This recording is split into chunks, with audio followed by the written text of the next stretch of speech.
بسم اللہ الرحمن الرحیم۔ میکسیکو کے مچھیرے جوز کے وہم و گمان میں بھی نہ تھا کہ اب اسے پانی کے بغیر، خوراک کے بغیر، ہر بنیادی ضروریات زندگی کے بغیر دنیا کے سب سے بڑے اور گہرے سمندر پیسیفک اوشن میں اگلے 14 ماہ 438 دن سمندر میں صرف 7 فٹ کی کشتی میں رہنا پڑے گا۔ ویورز، یہ حقائق سن کر آپ بے اختیار کہہ اٹھیں گے کہ یہ ناممکن ہے۔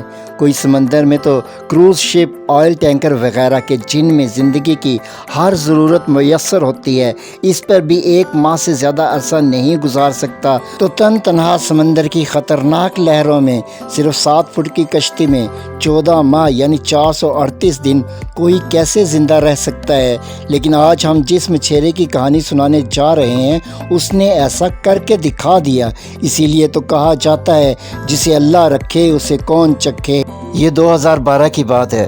میکسیکو کے ساحل کوسٹ ایزل پر جوز اپنے ایک ساتھی کے ساتھ پیسیفک اوشن میں مچھلیاں پکڑنے کے لیے 24 گھنٹے کے لیے سمندر میں اترا، لیکن ان کے فرشتوں کو بھی علم نہ تھا کہ اب وہ آنے والے 14 ماہ 438 دن اسی کشتی میں دنیا کے سب سے گہرے سمندر میں تنہا رہنے پر مجبور ہو جائیں گے۔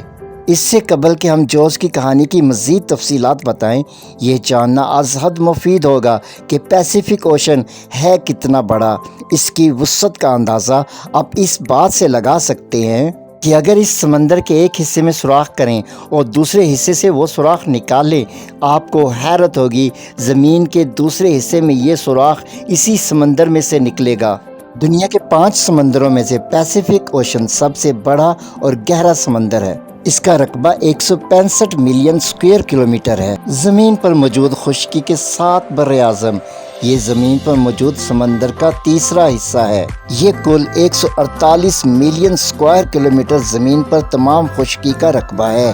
اگر ہم دوسرے 4 سمندروں کو چھوڑ کر یہ سارا رقبہ اکیلے پیسیفک اوشن میں ڈال دیں تو آپ دیکھیں گے کہ یہ رقبہ اس میں سما جائے گا۔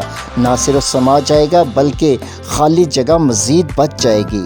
پیسیفک اوشن نو مین ایریا کہلاتا ہے کیونکہ اس میں جزائر بہت کم ہیں، اور جو ہے انہیں مارشل آئی لینڈ کہتے ہیں، جہاں آبادی تقریباً 0 ہے۔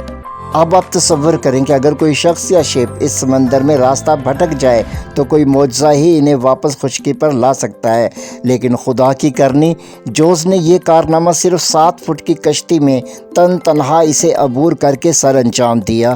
کہانی وہیں سے شروع کرتے ہیں جہاں پر چھوڑی تھی۔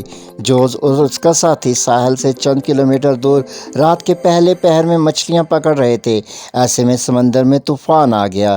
یاد رہے کہ سمندر میں طوفان آنا ایک معمول ہے، بس یہ طوفان کچھ زیادہ سخت تھا۔ چنانچہ جوز اور اس کے ساتھی نے مچھلیوں کا جال تک واپس نہیں نکالا اور واپسی کا رخت سفر کیا۔ سمندر کے مذکورہ طوفان سے یہ لوگ کامیابی سے نکل آئے۔ اس وقت صبح کے 7 بجے تھے۔ یہ لوگ ساحل سے تقریباً 20 کلومیٹر دور تھے۔ یہ لوگ طوفان کو بہت پیچھے چھوڑ آئے تھے۔ انہیں اب اپنا گاؤں مدھم صاف نظر آ رہا تھا۔ دنیا کے اکثر شاعر یہ تصور اپنی شاعری میں پیش کرتے ہیں کہ ہم نے کامیابی سے طوفان کا مقابلہ کیا، لیکن ساحل پر ہم اس وقت برباد ہو گئے جب ہر طرف امن تھا۔ ہماری کشتی وہاں ڈوبی جہاں پانی کم تھا۔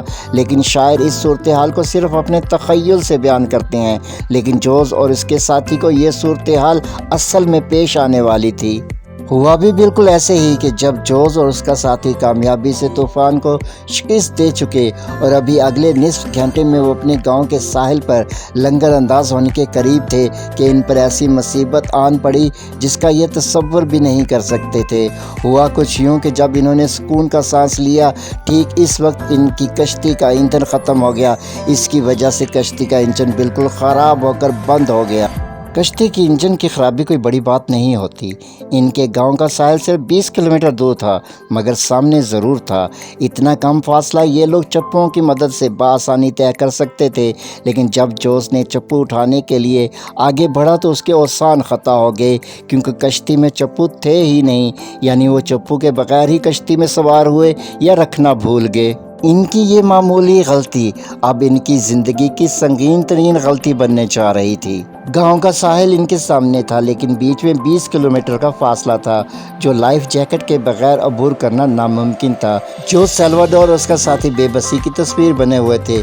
چپو تھے ان کے پاس نہ لائف جیکٹ۔ سمندر کا پانی اب انہیں آہستہ آہستہ ساحل سے دور گھسیٹ رہا تھا، لیکن یہ دونوں اتنے بے بس تھے کہ گویا ان کے ہاتھ اور پاؤں ہیں ہی نہیں۔ اب یہاں بھی ان کی بدقسمتی آڑے آ گئی، کیونکہ ان کا ساحل صرف 20 کلومیٹر دور تھا، اس لیے سمندر کے اس علاقے میں دوسرے جہاز اور کشتیاں آتی جاتی تھیں۔ انہیں بھی صرف اسی بات کی امید تھی۔ یہ دونوں ترستی ہوئی نگاہوں سے ساحل کو دیکھتے، پھر سمندر کو دیکھتے، شاید کوئی دوسری کشتی نظر آ جائے، لیکن یہ سب بے سود تھا۔ اب یہ اس ظالم سمندر کے رحم و کرم پر تھے۔ ان کے پاس پانی تھا، نہ کوئی دوسری خوراک تھی، لیکن سمندر انہیں اپنے وسط کی طرف کھینچ رہا تھا کہ جہاں ٹائٹینک جہاز سے بھی بڑے جہاز، آئل ٹینکر، کروز شپ وغیرہ پر بھی لوگ جانے سے گھبراتے ہیں۔ نہ کوئی دوسری کشتی ملی، نہ کوئی دوسرا جہاز ملا۔ البتہ ان کے پاس ایک ٹرانسمیٹر تھا۔ انہوں نے اسے آن کیا اور اپنے محکمے کے آفیسر کو یہ ساری صورتحال بتانے کے لیے اسے SOS پیغام بھیجا۔ اب یہ لوگ مدد کا انتظار کرنے لگے، لیکن کہیں کسی طرف سے بھی مدد نہیں پہنچی۔ ان کے محکمے نے ان کی تلاش کے لیے امدادی ٹیمیں روانہ کی، لیکن اتنے بڑے سمندر میں اتنی چھوٹی سی کشتی کو تلاش کرنا ناممکن نہ صحیح مشکل ضرور تھا۔ کچھ دیر کے بعد ان کے ٹرانسمیٹر کی بیٹری بھی ختم ہو گئی۔ بیٹری ختم ہونے کے بعد بیرونی دنیا سے ان کا رابطہ منقطع ہو گیا۔ اب انہیں یقین ہو گیا کہ یہ 99% یہ لوگ زندگی سے دور موت کی وادی میں پہنچ چکے ہیں۔ بغیر رابطے کے امدادی ٹیم کے لیے ان کی تلاش کرنا صریحاً ناممکن تھا۔ ابھی سمندر میں ان کو محض 3-4 دن ہی ہوئے تھے کہ ان کے پاس موجود خوراک اور پانی دونوں ختم ہو گئے۔ دوسری طرف یہ لوگ جانتے تھے کہ پانی کے بغیر تو شاید 1 یا 2 دن زندگی گزار لیں، لیکن اگر انہوں نے سمندر کا کھارا پانی پیا تو ضرور فوری مر جائیں گے۔ اب ان کے پینے کے لیے پانی کا دار و مدار بارش پر تھا۔ انہیں سمندر میں جو خالی پانی کی بوتلیں ملی انہوں نے اٹھا لیں۔ جب بارش ہوتی تو یہ لوگ ان خالی بوتلوں میں پانی بھر لیتے۔ بارش کا پانی ذخیرہ کرنے کے لیے ان بوتلوں کے سوا دوسرا کوئی بڑا برتن ان کے پاس نہیں تھا۔ اب یہ اس حادثے کے 1 ماہ بعد یہ لوگ اندازاً اپنے ساحل سے 1000 کلومیٹر دور ہو چکے تھے۔ جب تک یہ لوگ ساحل کے قریب تھے، انہیں اکا دکا پرندے نظر آتے تھے۔ انہوں نے پکڑی ہوئی مچھلیوں کو ان پرندوں کو پکڑنے کے لیے چارے کے طور پر استعمال کیا، اور ان پرندوں کو پکڑ کر یہ لوگ ان کا گوشت کچا کھا جاتے۔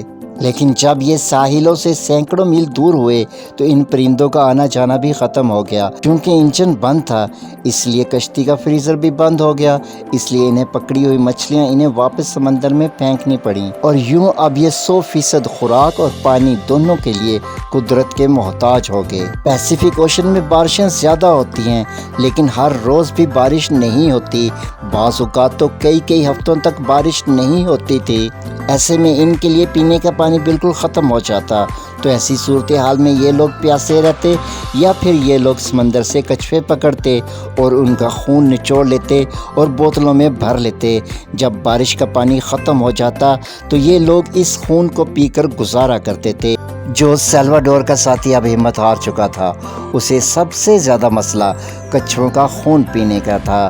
آخرکار ایک دن اس نے سمندر میں چھلانگ لگا کر خودکشی کر لی۔ لیکن جب جوز سیلواڈور 14 ماہ کے بعد گھر پہنچا تو جوز پر اس کے ساتھی کے اہل خانہ نے الزام لگایا کہ ان کے بندے نے خودکشی نہیں کی تھی، بلکہ جوز اسے کاٹ کر کھا گیا تھا۔ 14 ماہ مسلسل سمندر میں بدقسمت زندگی گزارنے کے بعد ایک دن جوز کو کشتی کے ارد گرد ناریل تیرتے نظر آئے۔ اس کا مطلب تو یہ ہوا کہ کوئی جزیرہ اس کے نزدیک ہے، اور ہوا بھی کچھ یوں ہی، اور کچھ دیر کے بعد جوز سیلواڈور کو ایک جزیرہ نظر آنے لگا۔ 14 ماہ 428 دن سمندر کی بے رحم بدقسمتی کے بعد یہ اس کی زندگی میں امید کی پہلی کرن تھی۔ لیکن اب بھی اسے وہی مسئلہ درپیش تھا جو شروع میں تھا، یعنی اس کے پاس چپو نہیں تھے۔ وہ پہلے بھی موت کی وادیوں میں ان چپوؤں کے نہ ہونے کی وجہ سے پہنچ چکا ہے، اس لیے اب اس نے سمندر کی بے رحم لہروں پر خود کو نہیں چھوڑا بلکہ سمندر میں چھلانگ لگا دی اور تیرتے تیرتے جزیرے کے ساحل پر پہنچ گیا۔ یہ جزیرہ مارشل آئی لینڈز میں سے ایک جزیرہ تھا۔ جیسا کہ پہلے ویڈیو میں بتایا جا چکا ہے، ان جزائر میں انسانی آبادی تقریباً صفر تھی۔ البتہ یہ جوز سیلواڈور کی خوش قسمتی تھی کہ اس جزیرے میں کسی کمپنی یا کسی ملک کا ایک چھوٹا سا دفتر تھا جس میں چند افراد رہتے تھے۔ مختصر یہ کہ 6 ماہ کے بعد اس نے پہلی مرتبہ ایک دوسرے انسان کا چہرہ دیکھا تھا اور وہاں کی آپریٹر کمپنی نے اسے میکسیکو اس کے گھر پہنچانے کا بندوبست کیا۔ ان 438 دنوں میں اس نے اپنے سٹارٹنگ پوائنٹ سے اس جزیرے تک 8000 کلومیٹر کا فاصلہ سمندر کی لہروں پر طے کیا تھا۔ اگر یہ جزیرہ بھی کسی وجہ سے اس سے چھوٹ جاتا تو فلپین کا اگلا جزیرہ یہاں سے بھی 4000 کلومیٹر مزید آگے تھا۔ یہ خبر جنگل میں آگ کی طرح پوری دنیا میں پھیل گئی کہ ایک شخص تنہا سمندر میں پانی کے بغیر، دیگر ضروریات زندگی کے بغیر 438 دن تک ہر روز موت کو شکست دیتا رہا اور زندہ رہا۔ یوں جوز سیلواڈور شہرت کی بلندیوں پر پہنچ گیا، ہر بڑے میڈیا سینٹر کی شہ سرخیوں کی وہ زینت بنا۔ لیکن ابھی یہ اپنی زندگی بچنے کا جشن پوری طرح سے منا بھی نہیں پایا تھا کہ ایک اور مصیبت اس کے سامنے کھڑی ہو گئی۔ وہ یوں کہ اس کے ساتھی کے اہل خانہ نے جوز سیلواڈور پر مقدمہ قائم کر دیا کہ ان کے بندے نے خودکشی نہیں کی تھی، یہ اسے بھوک سے مجبور ہو کر کھا گیا تھا۔ لیکن خوش قسمتی سے عدم شہادت کی وجہ سے جوز سیلواڈور اس سے الزام سے بری ہو گیا۔ جی ویورز، بتائیے گا جوز سیلواڈور کی یہ ناقابل یقین کہانی آپ کو کیسی لگی؟ آپ کے لیے کمنٹ باکس حاضر ہے۔ پسند آئے تو لائک کریں اور شیئر بھی۔